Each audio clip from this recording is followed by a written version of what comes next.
राधे राधे सभी को। साथियों, कंप्यूटर से संबंधित ये एक और पार्ट लेके आए हैं आप लोगों के लिए, जहाँ पे हम मोस्ट इंपॉर्टेंट क्वेश्चन देखने वाले हैं कंप्यूटर के। तो इसलिए वीडियो को पूरा अंत तक देख लेना। और अगर आपने इससे पहले वाले पार्ट नहीं देखे हैं तो उसका मैंने आई बटन पर लिंक दे दिया है, तो उन पार्ट को भी देख लेना, जहाँ से आपके कंप्यूटर क्वेश्चन की प्रैक्टिस हो जाएगी। ठीक है, चलते हैं क्वेश्चन की तरफ। अगर आप चैनल पर नए हैं, चैनल को सब्सक्राइब कर लेना, बेल आइकन क्लिक कर लेना, ताकि आपके पास सारे नोटिफिकेशन टाइम पर पहुँच रहें। और अगर आपको डेली न्यूज़पेपर चाहिए तो मैंने एक व्हाट्सएप चैनल बना रखा है, जिसका लिंक आपको डिस्क्रिप्शन में मिल जाएगा, ज्वाइन कर लेना, जहाँ पे मैं डेली न्यूज़पेपर डाल देता हूँ पीडीएफ में।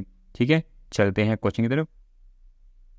साथियों, क्वेश्चन नंबर 1 है, इंपॉर्टेंट क्वेश्चन है, मार्क कर लेना। कंप्यूटर को वायर्ड नेटवर्क से जोड़ने के लिए निम्न में से किस पोर्ट का उपयोग किया जाता है? तो कंप्यूटर को वायर्ड नेटवर्क से जोड़ने के लिए इथरनेट पोर्ट का उपयोग किया जाता है। ऑप्शन बी इसका राइट आंसर है। इंपॉर्टेंट है, ध्यान रखना आपको ये। ठीक है, चलते हैं नेक्स्ट क्वेश्चन। साथियों, क्वेश्चन नंबर 2 है, ये भी इंपॉर्टेंट क्वेश्चन है, मार्क कर लेना। एक लोकल एरिया नेटवर्क के टोपोलॉजी को क्या कहते हैं, जिसमें हब या स्विच की तरह सभी नोड्स केंद्रीय कनेक्शन बिंदु से अलग अलग जुड़े होते हैं? तो उसको हम कहते हैं स्टार टोपोलॉजी। ऑप्शन डी इसका राइट आंसर है। इंपॉर्टेंट है, ध्यान रखना है आपको। और आप देख सकते हो ये क्वेश्चन एसएससी के CHS में पूछा गया था 2021 में। ठीक है, क्वेश्चन नंबर 3 है, फायरवॉल के संबंध में निम्नलिखित में से कौन सा कथन सही नहीं है? तो फायरवॉल के संबंध में कौन से वाला कथन सही नहीं है?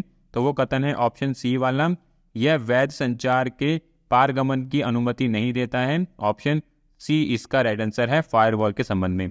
ठीक है, क्वेश्चन नंबर 4 है, इंटरनेट के संदर्भ में मान का पूर्ण रूप क्या है? तो मान का पूर्ण रूप है metropolitan area network. Option B इसका राइट आंसर है। इंपॉर्टेंट है, ध्यान रखना है, मान का पूर्ण रूप है मेट्रोपॉलिटन एरिया नेटवर्क। ठीक है, क्वेश्चन नंबर 5 है और वेरी वेरी इंपॉर्टेंट क्वेश्चन है, इसको मार्क कर लेना, काफी एग्जाम में देखा गया है क्वेश्चन। एक आईपी एड्रेस में कितने बिट्स होते हैं? तो एक आईपी एड्रेस में 32 बिट्स होते हैं। ऑप्शन बी इसका राइट आंसर है। काफी इंपॉर्टेंट है, ध्यान रखना आपको ये। ठीक है, क्वेश्चन नंबर 6 है और क्वेश्चन नंबर 6 जो है 5 की तरह ही है। तो किस तरीके से डिजाइन किया गया है क्वेश्चन नंबर 6 को? एक आईपी एड्रेस को इंटरनेट प्रोटोकॉल के डिजाइनरों के एक डैश बिट संख्या के रूप में परिभाषित किया गया है। तो कितनी संख्या में परिभाषित किया गया है? इसे किया गया है 32 में। ऑप्शन सी इसका राइट आंसर है। हमने पीछे पढ़ा था ना, एक आईपी एड्रेस में कितनी बिट्स होती हैं? 32 होती हैं। क्वेश्चन वही है, बस यहाँ पे लैंग्वेज घुमा दी गई है। ठीक है, तो ध्यान रखना है, ऐसे क्वेश्चन जो है काफी ज्यादा पूछे जाते हैं एग्जाम के अंदर। चलते हैं नेक्स्ट क्वेश्चन तरफ। क्वेश्चन नंबर 7 है, इंपॉर्टेंट क्वेश्चन है ये भी। अनाधिकृत उपयोग से नेटवर्क की रक्षा करने के लिए डैश इंटरनेट प्रोटोकॉल को अवरुद्ध करता है। तो कौन अवरुद्ध करता है? फायरवॉल। ऑप्शन ए इसका राइट आंसर है। ठीक, क्वेश्चन नंबर 8 है, निम्नलिखित में से कौन सा एप्लीकेशन प्रोटोकॉल है? तो यहाँ पे जो एप्लीकेशन प्रोटोकॉल है वो है ऑप्शन ए वाला HTTP।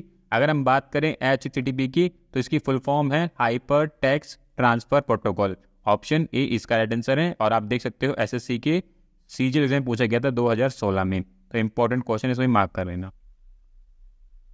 क्वेश्चन नंबर 9 है, स्रोत स्थल से गंतव्य तक पैकेटों को स्थानांतरित करने के मार्ग का निर्माण करने के लिए किस कलन विधि का प्रयोग किया जाता है? तो मार्ग निर्देश कलन विधि का प्रयोग किया जाता है। ऑप्शन ए इसका राइट आंसर है। ठीक है, क्वेश्चन नंबर 10 है, HTTPS व्यंजन जो कि सामान्यतः वेब पतों वेब एड्रेस में पाया जाता है, उसमें P का प्रयोग किस शब्द के लिए किया जाता है? हमने पीछे पढ़ा था ना, HTTP की full form hyper text transfer protocol. तो P का अर्थ होता है प्रोटोकॉल। ऑप्शन डी इसका राइट आंसर है। और HTTP इसका उपयोग कंप्यूटर नेटवर्क पर सुरक्षित संचार के लिए किया जाता है। तो इंपॉर्टेंट है, ध्यान रखना है आपको, HTTPS इसका उपयोग कंप्यूटर नेटवर्क पर सुरक्षित संचार के लिए किया जाता है।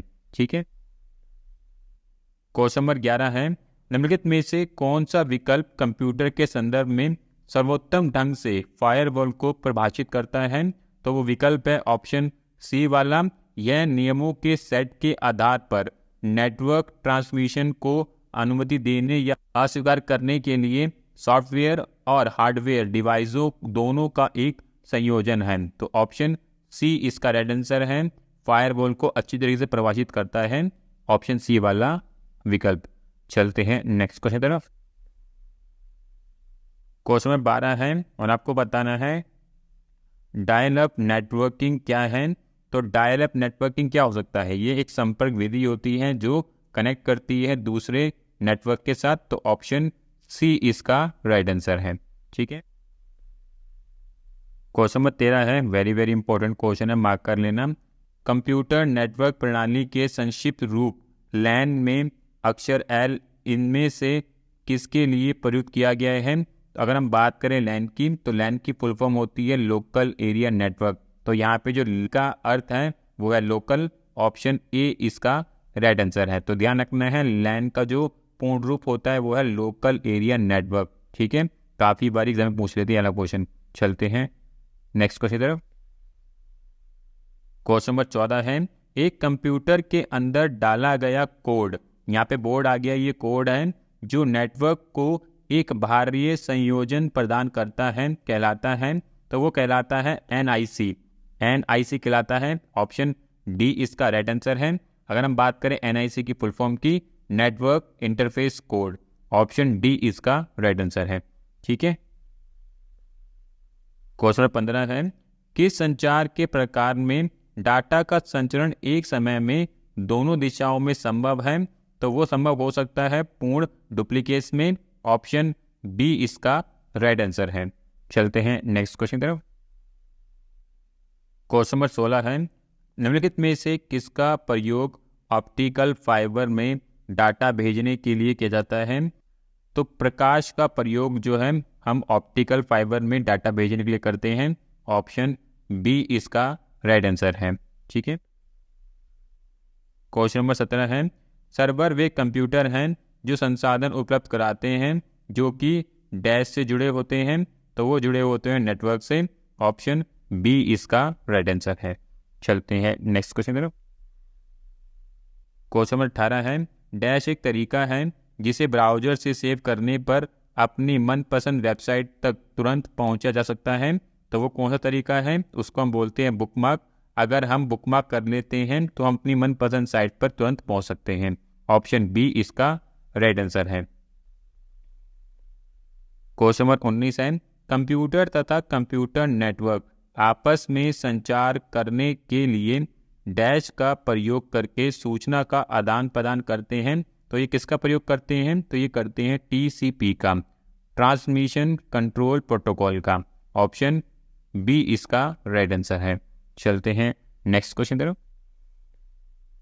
क्वेश्चन नंबर 20 है, निम्नलिखित में से किसमें डाटा स्ट्रक्चर एक महत्वपूर्ण भूमिका निभाते हैं? तो डाटा स्ट्रक्चर प्रोग्राम डिजाइन में एक महत्वपूर्ण भूमिका निभाते हैं। ऑप्शन सी इसका राइट आंसर है। चलते हैं नेक्स्ट क्वेश्चन तरफ। क्वेश्चन नंबर 21 है, एक उपकरण जिसका उपयोग दो अलग अलग इथरनेट नेटवर्क को जोड़कर एक विस्तृत इथरनेट बनाने में किया जाता है, निम्न विकल्पों में से कौन है? तो ब्रिज वो उपकरण है जिसका उपयोग दो अलग अलग इथरनेट नेटवर्क को जोड़कर एक विस्तृत इथरनेट बनाने में किया जाता है। ऑप्शन ए इसका राइट आंसर है। चलते हैं नेक्स्ट क्वेश्चन तरफ। क्वेश्चन नंबर 22 है, डैश दो पक्षों के बीच संप्रेषण करने का एक ऐसा समझौता है जो यह बताता है कि संप्रेषण कैसे किया जाए। तो वो है प्रोटोकॉल। प्रोटोकॉल दो पक्षों के बीच संप्रेषण करने का एक ऐसा समझौता है जो यह बताता है कि संप्रेषण कैसे किया जाए। ऑप्शन डी इसका राइट आंसर है। ठीक है, क्वेश्चन नंबर 23 है, प्रकाशित ऑप्टिकल फाइबर में सिग्नल कैसे प्रेषित होता है? तो प्रकाशित ऑप्टिकल फाइबर में सिग्नल संपूर्ण आंतरिक परिवर्तन के कारण प्रेषित होता है। ऑप्शन सी इसका राइट आंसर है।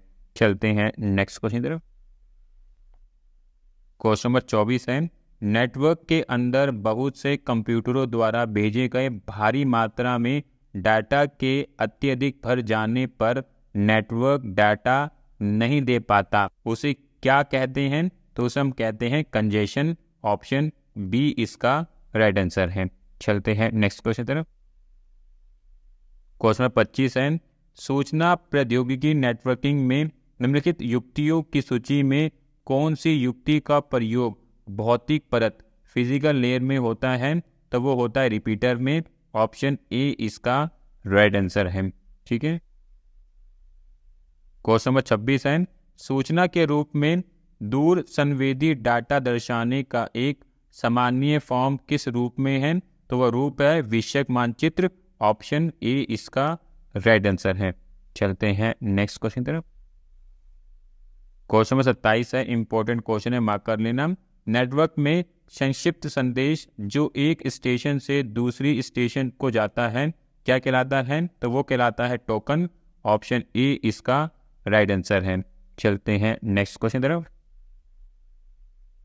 क्वेश्चन नंबर 28 है, कंप्यूटिंग का कौन सा प्रकार कंप्यूटेशन, स्टोरेज और यहाँ तक कि एप्लीकेशन को भी पूरे नेटवर्क में सर्विस के रूप में करता है?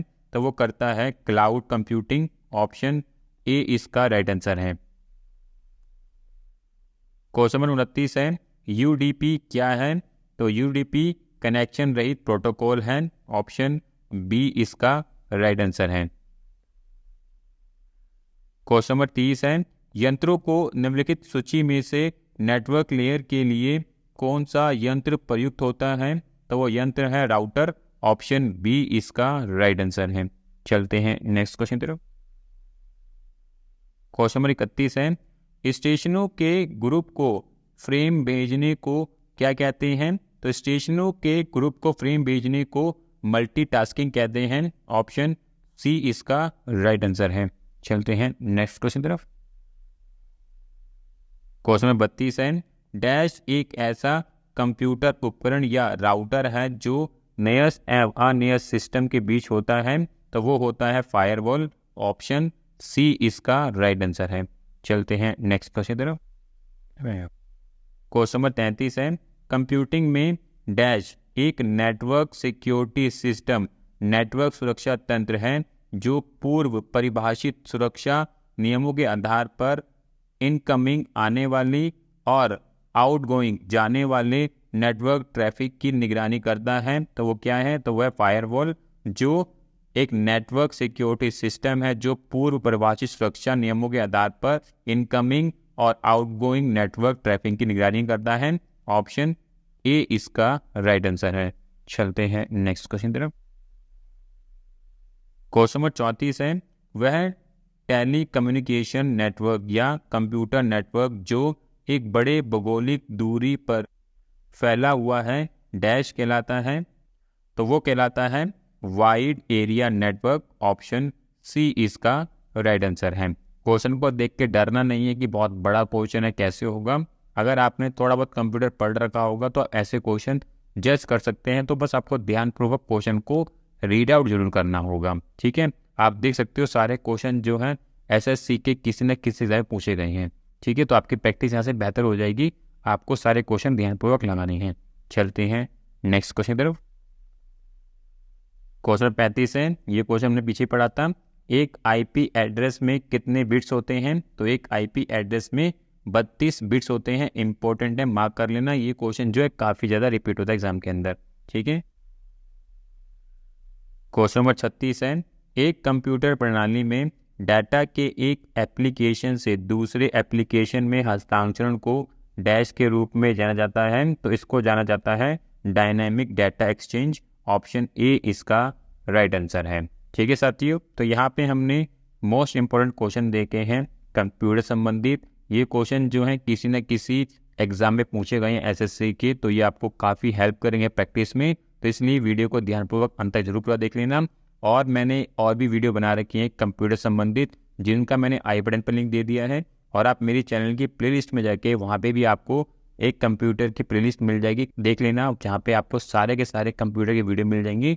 तो उनको भी लगा लेना ताकि आपकी प्रैक्टिस बेहतर हो जाए कंप्यूटर के अंदर। ठीक है, और इसी प्रकार की और भी वीडियोज़ के लिए चैनल को सब्सक्राइब कर लेना, बेल आइकन क्लिक कर लेना ताकि आपके पास सारे नोटिफिकेशन टाइम पर पहुँच रहें। और अगर आपको डेली न्यूज़पेपर चाहिए तो मैंने एक व्हाट्सएप चैनल बना रखा है जिसका लिंक आपको डिस्क्रिप्शन में मिल जाएगा, ज्वाइन कर लेना, जहाँ पे मैं डेली न्यूज़पेपर डाल देता हूँ PDF में सारे के सारे।